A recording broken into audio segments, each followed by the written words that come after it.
Hi everyone, and welcome to Going Deeper Encouragement. My name is Stephen Haynes, and I want to share with you a passage of scripture that looks at the life of Moses. Moses is someone who I have a great amount of respect for. I really honor this man, and I think that he's got a lot of flack in the world because everyone associates him with the law, but he was truly a leader who, really found himself in a precarious situation that I don't think he wanted to be in. I mean, he said, God, I don't really want to lead these people. But he ultimately, if you really look at who this man was, he was someone who loved the presence of God. He was someone who loved God. He wasn't just a leader of, a couple of million people. He was a lover of God's presence. And I truly honor this man for what he did, the life that he walked in. And one of the things that I find so almost hard to understand is why it is that God seemingly judges him so strictly. And you can find in Numbers 20 verse 10 what happens to Moses, and it says, Then Moses and Aaron gathered the assembly together before the rock, and he said to them, Hear now, you rebels, shall we bring water for you out of this rock? And Moses lifted up his hand and struck the rock with his staff twice, and water came out abundantly, and the congregation all drank, and their livestock. And the Lord said to Moses and Aaron, Because you did not believe in me, to uphold me as holy in the eyes of the people of Israel, therefore you shall not bring this assembly into the land that I have given them. Right? And so here's this crazy story. Moses strikes a rock twice and brings forth water, and he gets rebuked by God and basically gets told, you will not enter the promised land. I mean, this is the guy who gave up his life. He goes into Egypt, he does all these things, and God in one moment says to him, you will not lead the people into Israel. And on the one hand, you look at that and you think, man, that's really harsh.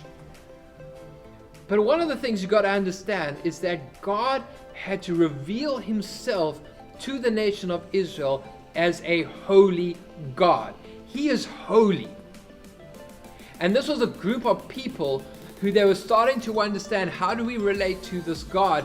And he had to say to them, I am holy. And look at what God actually says to Moses. Because you did not believe in me, to uphold me as holy in the eyes of the people. To uphold me as holy in the eyes of the people.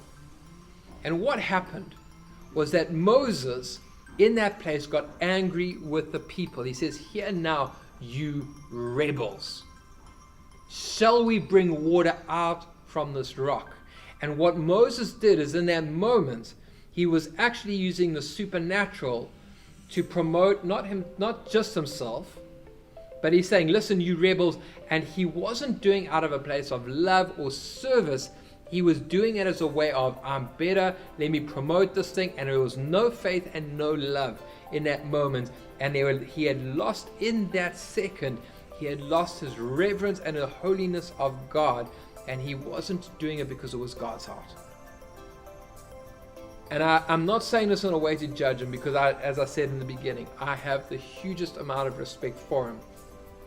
But I believe that sometimes we've got to be careful. When we read scripture, God's showing it because he wants us to learn things. May we never use his presence or the supernatural to prove a point for ourselves, to show how good we are, to give our platform credit.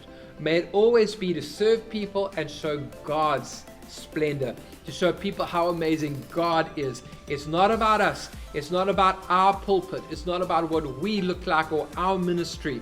That's not the purpose of the supernatural. And when we start doing things and we have that heart shift in our hearts, where we start using our, the supernatural to promote ourselves and our ministry or whatever it is, when we start doing that, we are treading on very dangerous soil. Because if God was willing to remove Moses with one shot because he viewed something that was holy as unholy, let's not think that God will just blink or turn a blind eye to what it is we're doing. Let us have that holy fear of him. Let us revere him. Let us honor him and recognize that we are here to serve Him. We are here to see the splendor of Him touch people's lives. And that when the supernatural flows, it's because He loves people, because He cherishes people, because He wants to touch people's lives. Let's keep the main thing the main thing. So God bless you. Thank you so much for joining us. It's been great to have you. Please subscribe and share this with friends. And we'll see you next time. God bless.